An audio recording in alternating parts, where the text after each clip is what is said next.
In today's video, I am going to teach you how to build sales funnel with Mailerlite.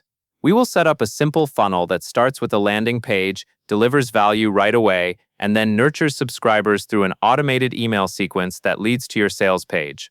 First, go to the Sites tab and create a landing page. Your goal here is to collect signups, so add a sign-up form and make sure it is connected to the correct group in Mailerlite.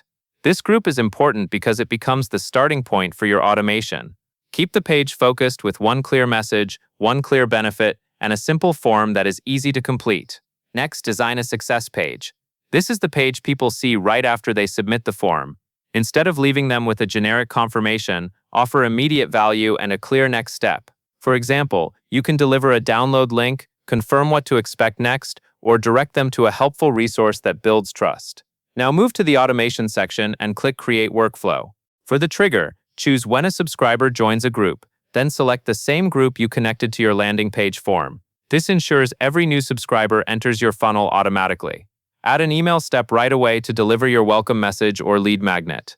Keep it clear and direct.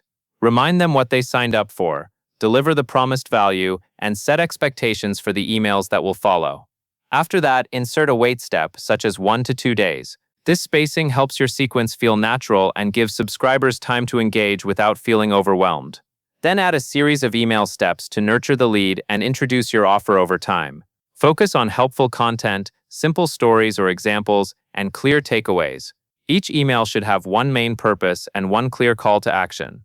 Next, use a condition step to branch the funnel based on engagement, such as whether someone clicks a link.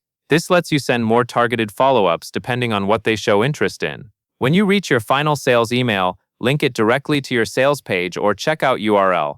Make that link easy to find and repeat it once where it makes sense. Finally, toggle the workflow to active so it starts running for new subscribers. That covers everything you need to know. And that is all there is to it.